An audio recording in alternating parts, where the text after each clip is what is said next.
అయ్యా సిబిఎన్ గారు, అయ్యా పవన్ కళ్యాణ్ గారు, ఏ రోజైనా ఈ ఫ్రీ బస్సు పెట్టే ముందు ఒక్కసారైనా ఆలోచించారా? ఒక్కసారైనా తెలంగాణ రాష్ట్రంలో చూసారా? ఒక్కసారి కర్ణాటక రాష్ట్రంలో ఏం జరుగుతుందో చూసారా? చూడలేదయ్యా మీరు. చూసుంటే ఈరోజు 15 లక్షల కుటుంబాలు ఇంతలా బాధపడేవి కాదయ్యా. అయినా మా ఘోష మీకు తెలియదయ్యా. ఆటో డ్రైవర్‌కి ఉదయం నుంచి సాయంత్రం దాకా తోలితే గాని ఒక 700, 800 రావయ్యా. అలాంటిది ఈ ఫ్రీ బస్సు వల్ల కనీసం ఒక 300 కూడా రావట్లేదయ్యా. అయ్యా ఏంటయ్యా ఇది మాకు? ఈరోజు మా కుటుంబం నడవలేని పరిస్థితిలో ఉందయ్యా.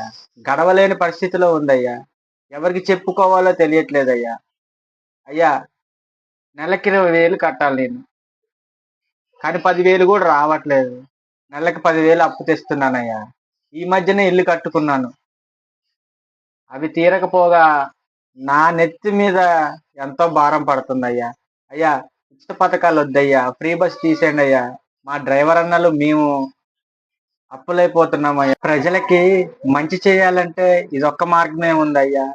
అయ్యా మమ్మల్ని నమ్ముకొని మా 15 లక్షలు కుటుంబాలు నమ్ముకొని మా కుటుంబాలు ఆధారపడతాయ్యా. అంటే ఇంటికి ఇద్దరేసుకున్న 30 లక్షలు అవుతాయ్యా. పిల్లలు కూడా ఉన్నారయ్యా. వాళ్ళందరితో కలిపి ఎంత అవుతారయ్యా? ఇంటికి కనీసం నలుగురేసుకున్న 1,00,00,000 మంది అవుతారయ్యా. అంటే 1,00,00,000 మంది కూడా ఈరోజు అన్నం తినలేని పరిస్థితి ఉందయ్యా.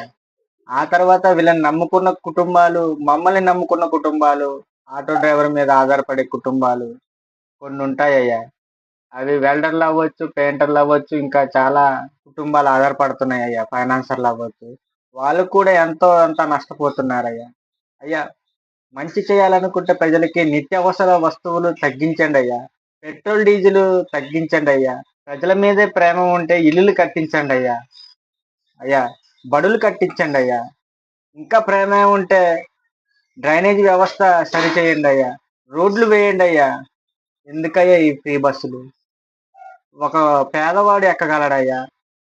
వాడు పొట్టకూటి కోసం పొద్దున్నే క్యారేజ్ కట్టుకొని వెళ్ళిపోతాడయ్యా. వాళ్ళకుండదయ్యా. వాళ్ళకి ఫ్రీ బస్సు అవసరమయ్యా పేదవాడికి?